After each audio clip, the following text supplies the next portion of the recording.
एक भिखारी हर दिन दरवाजे के पास आकर भीख मांगता था और घर का मालिक हमेशा घर के बाहर आते ही उसे देखकर फिर जाया करता। कई बार उसके लिए गालियां भी बकता। वो कहता, तू जिंदा ही क्यों है? पूरी जिंदगी ऐसे ही भीख मांगेगा क्या? धरती का बोझ क्यों बना बैठा है? और कभी कभी उस भिखारी को गुस्से में वह धक्का भी मार दिया करता। इतना कुछ हो जाने के बावजूद भिखारी के मुंह से सिर्फ यही निकलता कि भगवान तुम्हारे पापों को माफ करे।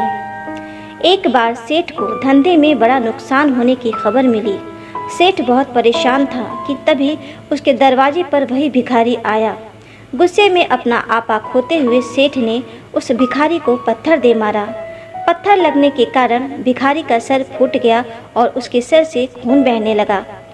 फिर भी दर्द से कराहते हुए भिखारी ने इतना ही कहा, भगवान तुम्हारे पापों को माफ करे। भिखारी वहां से चला गया। सेठ सोच में पड़ गया। भिखारी को पत्थर मारा, फिर भी उसने प्रार्थना की। सेठ का गुस्सा शांत हुआ। भिखारी का रहस्य जानने के लिए सेठ ने भिखारी का पीछा करना शुरू कर दिया। भिखारी जहाँ जहाँ जाता सेठ उसके पीछे जाता। सेठ ने देखा कि कोई उसको खाना दे देता तो कोई उसको मारता, कोई अपमानित करता तो कोई गाली देता। लोग भिखारी के साथ चाहे जैसा व्यवहार करते, लेकिन भिखारी सबके लिए एक ही प्रार्थना करता, भगवान तुम्हारे पाप माफ करें। अब रात होने को आई थी। भिखारी अपने घर जाने के लिए लौटा।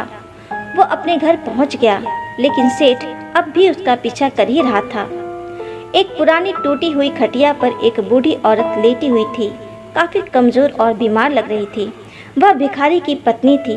अपने पति को वापस आता देख वह खाट से उठ खड़ी हुई। पत्नी ने अपने पति के भीख वाले कटोरी में देखा, उसमें सिर्फ आधी बासी रोटी थी। उसे देखकर वो बोली, आज बस इतना ही मिला और आपके सिर से खून निकल रहा है, ये चोट कैसे लगी? बूढ़ा भिखारी बोला, आज बस इतना ही मिला, किसी ने कुछ दिया ही नहीं। सबने गालियां दी और एक ने पत्थर भी फेंका, इसलिए मेरा सर फट गया। एक गहरी ठंडी सांस लेकर बूढ़ा भिखारी फिर से बोला, यह मेरे ही पापों का फल है। तुम्हें याद है कुछ सालों पहले हम कितने अमीर थे? क्या कुछ नहीं था हमारे पास? हमारे पास हर चीज़ ज़रूरत से ज़्यादा थी, लेकिन हमने कभी दान नहीं किया। और उससे भी बुरा हमने उस अंधे भिखारी के साथ किया था जो हमारे द्वार पर भीख मांगने आया करता था।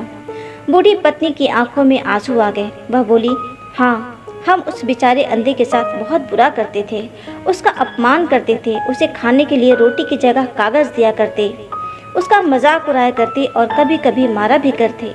मैंने कभी उसको रास्ता नहीं दिखाया।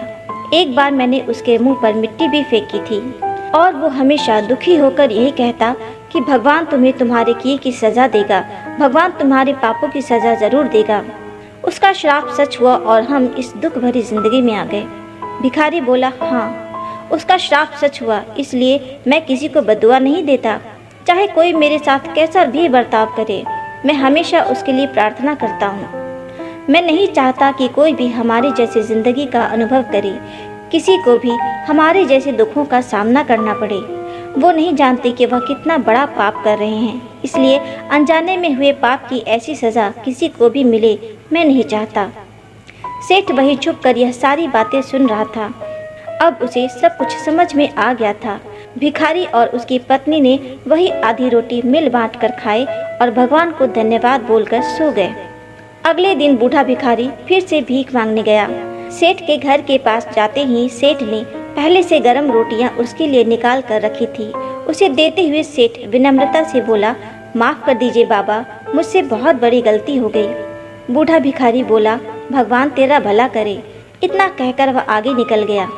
इस कहानी से जो सीख लेने लायक है वह बड़ी ही सिंपल है कि आदमी चाहे किसी के बारे में बुरा कहे या भला करे, लेकिन भगवान सिर्फ कर्म के हिसाब से उसको फल देते हैं। क्या हुआ अगर भगवान नहीं दिखता है? लेकिन यह बात बिल्कुल सच है, उसके खाते में सबका हिसाब बहुत बहुत पक्का होता है। इसलिए जब किसी के लिए कुछ करो तो अच्छा ही करो।